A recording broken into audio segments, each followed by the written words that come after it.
जनता party के सांसद मनोज तिवारी यहाँ पर हैं, उनसे हम बात करेंगे। सर, आज सुबह पहले ईडी की सप्लीमेंट्री चार्जशीट में खुलासा होता है कि अरविंद केजरीवाल ने आबकारी नीति का पूरा प्लान किया।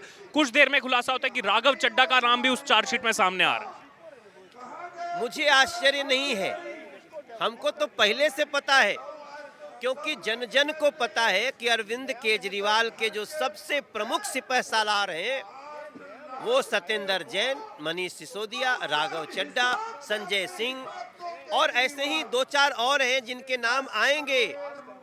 घोटाला बहुत बड़ा है, घोटाले का मास्टरमाइंड तक आंच गई है और जब अरविंद केजरीवाल ही मास्टरमाइंड है तो इनके सिपहसालारों का तो इसमें प्रमुख भूमिका है ही।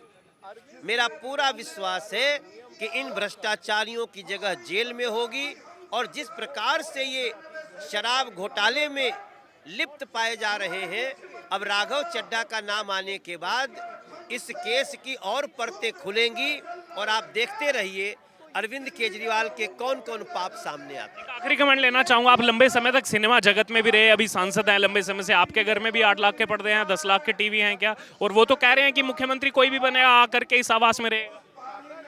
आप हमारे घर में कैमरा लेके आइए, मैं आपको आमंत्रित करता हूं। हमारे घर में 3-4 चैनल आ चुके हैं और मैं धन्यवाद करता हूं, माननीय एलजी महोदय ने भी कह दिया आप आकर के हमारा घर देख लो।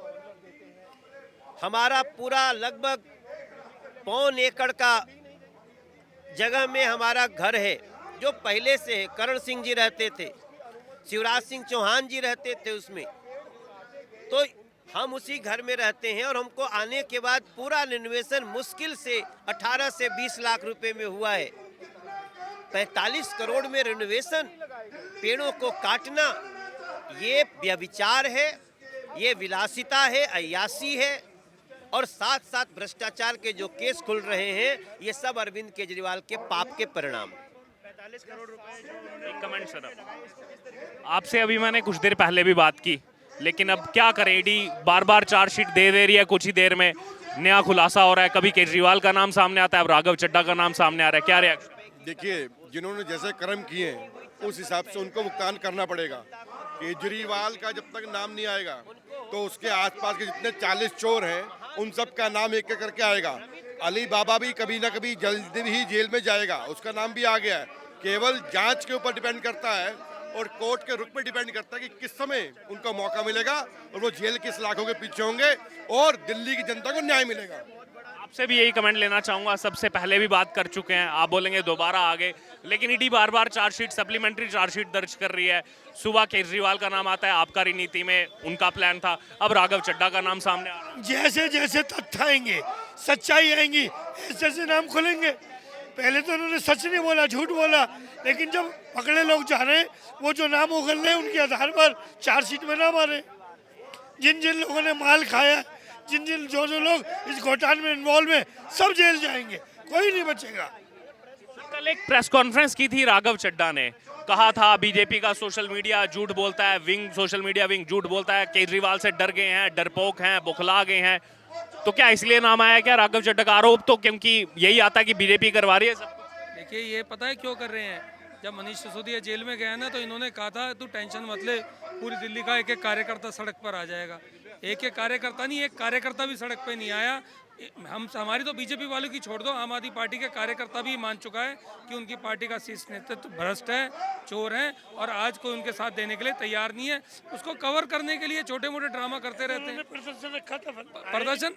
प्रदर्शन वो मैं आपसे कह रहा हूँ, आप तो मीडिया में आप भी तो कवर करते होगे, बताओ उनके कार्यकर्ता कहाँ हैं? उनके लोगों को पता चल गया, जो कार्यकर्ताओं को भी तो इसने छला है, इसने खाली दिल्ली के लोगों को, कार्यकर्ताओं को भी उनसे लोकायुक्त के नाम पर आया था, ये उससे बाबा अन्ना हजारे के सारे आंदोलन के ऊपर चीजें करके लाया था, कुछ भी नहीं किया इसने। कार्यकर्ता ठगा महसूस कर रहा है आज। दिल्ली भारतीय जनता पार्टी लगातार आम आदमी पार्टी के खिलाफ मोर्चे पर है। अगर बात की जाए, एक तरफ पहले शराब घोटाले को लेकर और अब ये जो शीश महल का खुलासा हुआ है इसको लेकर लगातार अनिश्चितकालीन धरने पर बैठी हुई है। आइए यहाँ पर बीजेपी के जो सीनियर लीडर हैं उनसे हम बात करेंगे। 8-8 लाख के पर्दे, 3 करोड़ का जो यहाँ पर वियतनाम से मार्बल आता है और अब एक और बड़ा खुलासा हुआ है कि जो उनका बंगला था पुराना वाला वो बंगले को तोड़कर उतना बड़ा तो गार्डन उन्होंने वहां पर बनाया हुआ है, और 42 लोगों का स्टाफ है उसमें, हाउसकीपिंग से लेकर माली वाली सब, उसमें दिल्ली के सरकारी खजाने से पैसा जाता है। देखिए, ये केजरीवाल एक इतना भ्रष्ट ऐसा व्यक्ति दिल्ली की सत्ता में बैठ गया है, जिसने शुरुआत में नाटक करके ही दिल्ली में ये अपनी सत्ता काबिज की। कभी ये कहता था कि ना मुझे बंगला चाहिए ना मुझे गाड़ी चाहिए, आज इसका बंगला, मेरे ख्याल दिल्ली में ऐसा कोई दूसरा बंगला नहीं है, और गाड़ियों का आपको सब पता ही है। तो ये वो ऐसी पार्टी है जो कि जेल में भी अपना स्पेशल मसाज कराते हैं, सारे कार्य करते हैं, और जनता को परेशान करने वाला ऐसा झूठा, ऐसा पापी ये केजरीवाल भ्रष्टाचारी को दिल्ली की जनता ने उखाड़ फेंकने की कसम खाई है। इसीलिए आज 7 दिन का हमारे यहाँ 7 सांसदों द्वारा अपनी अपनी लोकसभा का ये प्रदर्शन चल रहा है। इसी बीच शराब घोटाले को लेकर भी बीजेपी लगातार विरोध प्रदर्शन कर रही है। आज सप्लीमेंट्री चार्जशीट दाखिल की है ईडी ने।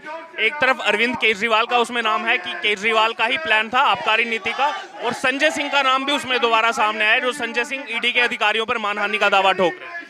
देखिए, ये तो स्पष्ट है कि जब दिल्ली की जनता एक एक दिन के लिए खाने को तरस रही थी, इसने स्कीम द्वारा एक के साथ एक पेटी फ्री इस तरीके की स्कीमें निकाली, जिसके साथ जनता इतनी परेशान रही, और इन्होंने जो अपनी कमीशन यहाँ से ली, उस कमीशन से गोवा का इलेक्शन लड़ा, पंजाब का इलेक्शन लड़ा। नेता प्रतिपक्ष सर, हम भी लगातार बने हुए हैं इस प्रोटेस्ट में, हम भी कल से देख रहे हैं लगातार नए नए खुलासे हो रहे हैं, इसलिए आपके पास आना पड़ रहा है। अभी सुबह अरविंद केजरीवाल का नाम आया, संजय सिंह का, अब राघव चड्ढा का भी नाम सामने आ रहा है। अरे भाई, बात ये है, ये अली बाबा 40 चोर हैं। इन सभी लोगों ने मिलकर दिल्ली को बहुत ही बेदर्दी के साथ लूटा है। कोई एक मामला नहीं है, शराब घोटाला है, जल बोर्ड घोटाला है, डीटीसी घोटाला है, बिजली घोटाला है, जासूसी कांड है। आइए भाई साहब, नमस्कार। तो ये हजारों करोड़ रुपए के कुल मिलाकर घोटाले हैं। तो जो घोटाले किए उनकी जांच शुरू हो गई है। स्थिति स्पष्ट हो रही है कि शराब घोटाले में शराब के ठेकेदारों से हजारों करोड़ रुपया मुख्यमंत्री अरविंद केजरीवाल को, इनके मंत्रियों के, और जो इनके साथ इनके इर्द गिर्द जो बहुत ही पावरफुल लीडर्स थे, उनको शराब के ठेकेदारों से मिला है। शराब के ठेकेदार जांच पड़ताल में ये जानकारी ईडी, सीबीआई और कोर्ट को दे रहे हैं। अब चाहे मुख्यमंत्री हो, चाहे राघव चड्ढा हो, जिन लोगों ने भी हजारों करोड़ रुपए का घोटाला किया है, इनके खिलाफ एफआईआर भी होगी, इनको जेल भी जाना पड़ेगा, और देर सवेर इनको अदालत से इनको सजा भी मिलेगी। क्या लग रहा है, और कोई नाम भी आना अभी बाकी है? लगातार भी जांच पड़ताल चल रही है। देखिए, ईडी हो, सीबीआई हो, जब तक उनके पास पुख्ता सबूत नहीं होंगे, वह किसी का नाम जल्दी से अपनी रिपोर्ट में मेंशन करने वाले नहीं हैं। तो एजेंसीज इस बात को लेके बहुत सतर्क है। सीबीआई भी कह रही है, ईडी भी कह रही है, कांग्रेस भी कह रही है, और अन्ना हजारे भी कह रहे हैं।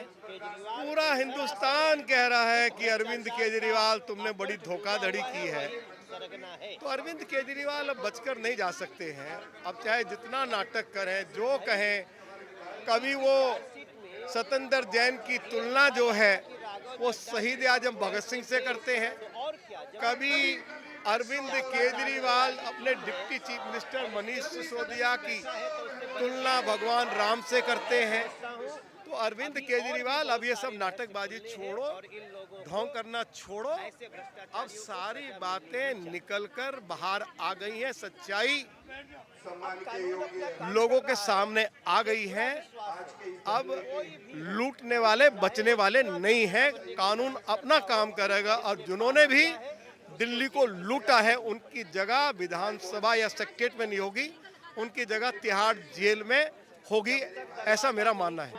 शराब घोटाले की भी लगातार बीजेपी बात कर रही है, उसमें एक बड़ा अपडेट है। एक तो अरविंद केजरीवाल का कहा गया है, ईडी ने सप्लीमेंट्री चार्जशीट में कहा है कि अरविंद केजरीवाल का ये मास्टर प्लान था, और दूसरा उसमें अब संजय सिंह का भी नाम बार बार आ रहा है, जिन्होंने कुछ दिन पहले ईडी के अफसरों पर मानहानि का दावा ठोका। नहीं, निश्चित रूप से आपने बहुत अच्छा प्रश्न किया है। आप देख रहे होंगे, यदि केजरीवाल आरोपों में कहीं फंसता है तो एक दिन का विधानसभा का सत्र बुलाता है। यदि ईडी और सीबीआई उनसे पूछताछ करती है तो सत्र का बहाना लेकर के सिर्फ उनको के सिवाय बाकी उनके पास काम नहीं है। अभी जिस 45 करोड़ रुपए का आरोप लग रहा है, ये सरकार की पॉलिसी है। सरकार की पॉलिसी है कि चीफ मिनिस्टर की पावर कितनी होनी चाहिए, एचओडी की कितनी पावर होनी चाहिए। जिस प्रकार के टेंडरों के अंदर 9 करोड़ 99 लाख रुपए का टेंडर लगाया है, निश्चित रूप से वो भ्रष्टाचार की बू आ रही है। आपने देखा होगा वो व्यक्ति दिल्ली विधानसभा में हम देखते हैं उसको। मैं कोई नया एमएलए नहीं हूँ, 25 साल से एमएलए हूँ। 25 साल राजनीति का बहुत लंबा होता है, इससे महाभ्रष्ट कोई हमने चीफ मिनिस्टर नहीं देखा। यदि मकान के नाम पे कहता था मैं 2 कमरों में रह लूँगा, मुझे क्या ज़रूरत है, मेरे 500-600 कार्यकर्ता होंगे तो मैं बाहर बिठा लूँगा। लेकिन ये 45 करोड़ रुपया जनता का जिस प्रकार से इन मकान के ऊपर खर्च किया, तो निश्चित स्वाभाविक है लोगों को ये प्रश्न पूछने का अधिकार है। यदि आप दूध के दूध पानी है कर रहे हैं तो आप उसको खोल दीजिए उस शीश महल को। प्रेस से आप क्यों डर रहे हैं? प्रेस का संघर्ष करना चाहिए, प्रेस को बताना चाहिए। से 2 दिन बाद आपसे हमने कमेंट ले लिया, केजरीवाल संजय सिंह का नाम आया। अब क्या करें, ईडी बार बार सप्लीमेंट्री चार्जशीट दे रही है, हमें भी आना पड़ रहा है बार बार। अब राघव चड्ढा का नाम सामने आ रहा है, उस रिएक्शन पर क्या कहेंगे? राघव चड्ढा का नाम सामने, राघव चड्ढा भी तो केजरीवाल का चमचा है, वो कौन सा काम है बताओ ना, अब क्या काम है वो राघव चड्ढा? आरोप तो तमाम बीजेपी पर लग रहे हैं कि यही नाम ला रहे हैं। बीजेपी क्यों लगाएगी? जो सच्चाई है वो सामने ला रही बीजेपी। बीजेपी आरोप नहीं, झूठे आरोप नहीं है, ये उनके बंदों ने बताया तो वो सामने आ रहे हैं। ये सप्लीमेंट्री चार्जशीट एक और दाखिल हुई है और अब नाम आया है राघव चड्ढा का। क्या रिएक्शन आप? चोर चोर मौसेरे भाई, और दिल्ली की जनता की कमाई इन्होंने लुटाई। सारे एक ही हैं, कोई अलग नहीं है, सब मिली जुली भगत इन्हीं की है। चाहे केजरीवाल, मनीष सिसोदिया, सत्येंद्र जैन, राघव चड्ढा, चाहे आतिशी हो, ये जितने भी हैं सारे एक ही हैं। ये चोर कोई अलग नहीं है। 2 तरह के नक्सल है, एक अर्बन नक्सल, एक वो है जो जहाँ जंगलों में रह के नक्सलवाद फैलाते, लेकिन ये पढ़े लिखे नक्सल अर्बन नक्सल है। ये अरविंद केजरीवाल इतना झूठा मक्कार आदमी, दिल्ली की जनता का पैसा अपने राजभोग में इस्तेमाल करा, और इसके बिना, इनकी परमिशन के बिना कोई भी फाइल कैसे साइन कर देगा कोई मंत्री? ये सिंगल बॉस है भैया। हमारी पार्टी का राष्ट्रीय अध्यक्ष है, चाहे प्रधानमंत्री अमित शाह जी हैं, सबके निर्णय समन्वय से होते हैं, लेकिन इनका बॉस एक है केजरीवाल, उनके कहने पे सब चलते हैं। राघव चड्ढा ने कल एक प्रेस कॉन्फ्रेंस की थी, वो ईसूदान गढ़वी के मामले में, जो एफआईआर में ईसूदान गढ़वी आए थे, नाम आया था, गुजरात के प्रदेश अध्यक्ष हैं, और लगातार राघव चड्ढा जो है वो सामने बोल रहे थे। तो लगातार आम आदमी पार्टी यही कहती है कि बीजेपी वाले ही करवा रहे हैं। अब राघव चड्ढा ने बोलना शुरू किया, इसलिए राघव चड्ढा का नाम ले आए। देखिए, पुलिस प्रशासन, सीबीआई, ये तो निष्पक्ष है। अगर आप इन्हीं पे सवाल उठाते रहेंगे तो देश की जनता भी देख रही है ना। भाई एक बात बताओ, आप कहते थे कि मैं के मुख्यमंत्री बनूंगा, शीला दीक्षित जी को अंदर डाल दूंगा, इसको अंदर डाल दूंगा, उसको अंदर डाल दूंगा, इसके खिलाफ सबूत है, उसके खिलाफ सबूत है।